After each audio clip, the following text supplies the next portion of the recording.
God's Gang, thank you for another $2 donation. He says, the more I look into the A.J. Barner pick, the more I like the pick. I'm definitely going to be in a person really trying to sell Seahawks fans on this one. You know, there's some spots in this draft that I can, not even a lot of spots, are like, okay, well, you know, Tyrese Knight pick still remains, I think, one for a lot of people that they kind of go, I don't, you know, okay, well, it's, you know, Mike saw something. But the A.J. Barner pick is one to be legitimately excited about. And I do see it as one of being a pick, God's Gang, that people are talking about a lot in the part of, saying, you know, this was the bad pick, this was the wrong pick, this we could have done so much better than this guy on this. And come back to and just say again, it's like I like the guy a lot coming into the draft, and so this would not have been a pick that I was going to, you know, look down upon. As you get the floor at in the fourth round, which we start getting the fourth round. Let's remember with this too, we're past day one, past day two, day three. It's always usually a crapshoot. And it's very rare you're finding some guy that is really, even if it's your personal outlook on it, a guy that's really got the full skill set to do everything. You know, everybody's going to,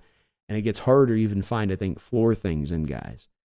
In Barner, you have a floor of a guy that should be a top 10 blocking, at least run blocking tight end in this league. You know, that is his skill set walking in the door. And then it becomes a question of what else can he give you as far as a pass catcher, a route runner. And as he showed with some of the yak stuff that people have seen going back to his time there at Ohio, he's got that. And then you kind of put it together a bit, God's Gang, with the fact that Michigan offense. You got to keep coming back to that Michigan offense. It's not your typical college offense because it's one that is going to be so run heavy, so many kind of pro concepts in with what it's been asking, you know, those guys to do. And so it's not a flashy way of kind of showing you off. In fact, it's the opposite. But he brings those skill sets. He brings upside with that floor. Two things hard to find in the fourth round. And I think that Barner is a guy that is not, somebody was mentioning in my chat, well, okay, so he's Nick Vannett. Like, no, he's not Nick Vannett. Like, he's miles ahead of Nick Vannett as a blocker. You know, this is Will Disley with his catching ability and yak when he walked in the door.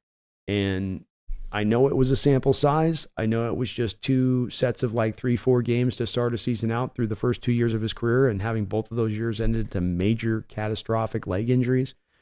But the guy would have been a guy that had upside, like would have been in the realm of a George Kittle, did Will Disley when he walked in the door here. And I think that those two lower leg injuries robbed him of that upside.